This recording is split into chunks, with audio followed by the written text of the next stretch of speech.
Good afternoon, students. Today, the topic of our discussion is manpower planning, which comes under the subject personal management. So let's start with what exactly is manpower planning. Let's understand that. Manpower or human resource is one of the most vital resources of any organization. Without people, any organization cannot work. Granted, we are slowly moving towards computerization or rather mechanization of the entire business process, but still, without having human beings at helm, no organization can work. So that's what is importance of manpower planning in any organization. And its definition is manpower planning is the process of estimating the optimum number of people required for completing a project, a task, or a goal within a time. Every organization has a mission, a vision, and people are who complete them, right? So it is this resource, human resource, that is required to be optimally managed. Otherwise, all the functions of management that we learn about, planning, staffing, controlling, staff, out of all the functions of management that we learn about, staffing is one of the most important, because staffing is what brings to fruition what we plan or what the management plans at the planning stage. So, it in manpower planning includes parameters like personnel having different types of skill, and it also includes time period. Now, every organization need people with different types of skill sets, and managing all those diverse people, the people who come from various backgrounds, from various areas of expertise, it is what manpower planning is all about to ensure that the management of the organization is an entirely streamlined process. Manpower planning is a process that identifies current and future resources needed for an organization to achieve its goal. Now, it is human beings, or rather the people that are sitting at top management and middle management, that plan the strategies and policies, that come up with policies to achieve whatever the mission and vision of an organization is. That is why it is said that for identifying current and future needs, because obviously you cannot be stagnant. Being stagnant won't get you anywhere in this dynamically changing business world, because business world is damn cutthroat. So, why manpower planning is needed? Manpower planning is a two-phase process. It actually has two phases, because it not only analyzes the current manpower but also make forecast for future, and thereby drawing employment programs. Planning is a continuous stage, right? A planning is done continuously. No organization can sit stagnant, or management can get complacent that they have achieved all goals or there is no further scope of improvement. So manpower planning is obviously a two-phase process, because at one level it manages organization manpower at the current in the current scenario which the organization is in, and on other hand it also manages or tries to recruit or retain other resources based on diverse backgrounds, skill sets, etc., according to whatever the future planning of the organization might be.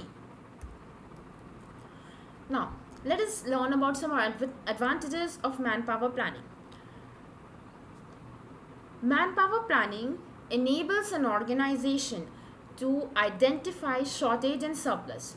See, what the entire process of manpower management is to have right people at right place at right time.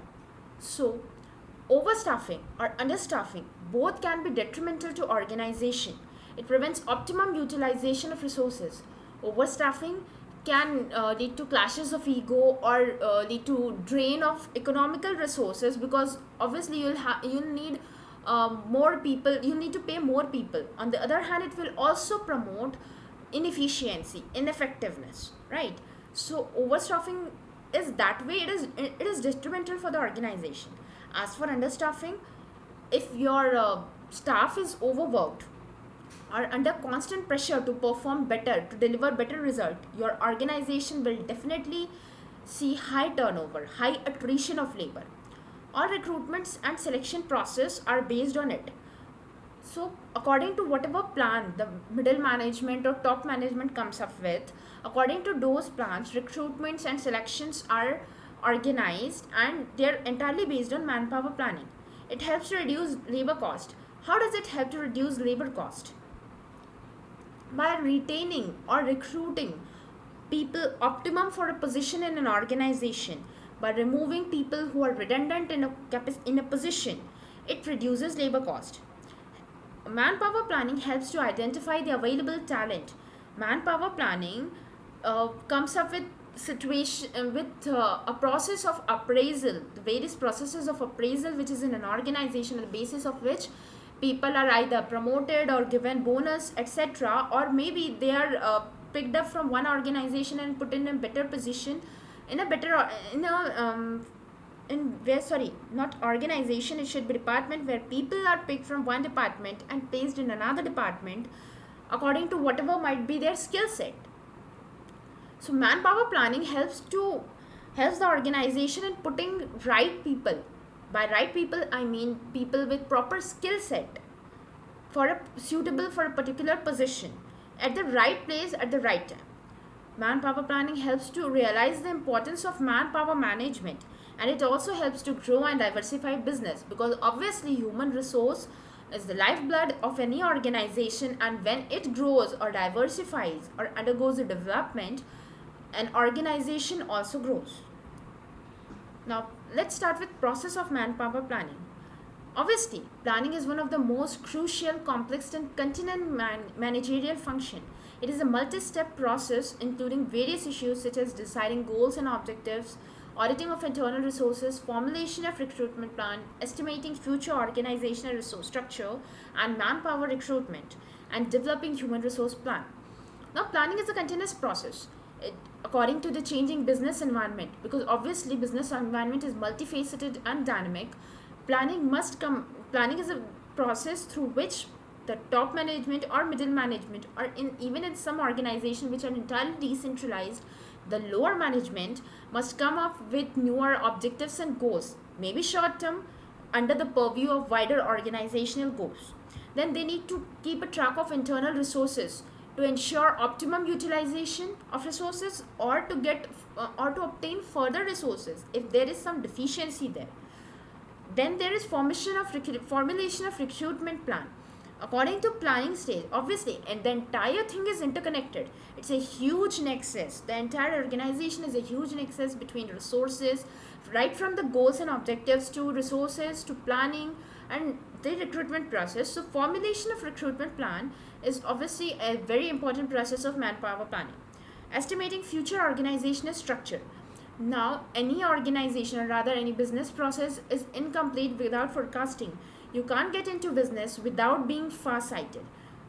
Things don't run into short run. That is why estimating future organizational structure and manpower recruitment requirement is very important.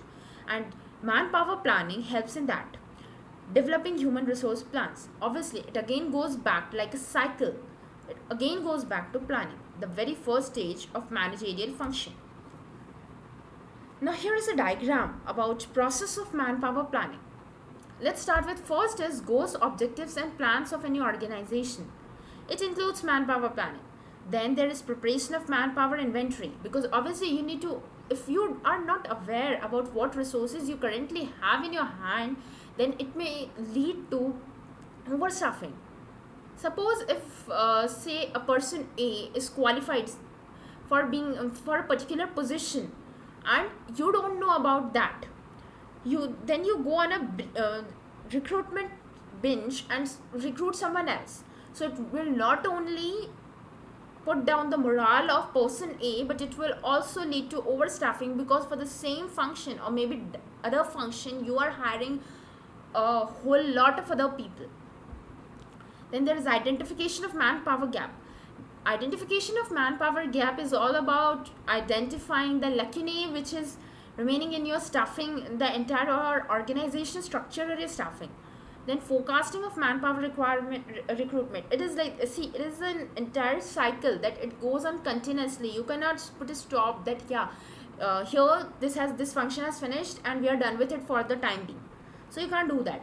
Again, it comes back to forecasting. Manpower planning starts from forecasting, identification of manpower gap, then preparation for manpower inventory, and then it again goes for manpower planning. Or it can start right from manpower inventory. It may go to manpower gap, and then it may go to forecasting of manpower requirement based on if you are gonna start with some new project in the recent future. Then it will go otherwise, like clockwise and anti-clockwise. Any way it can go.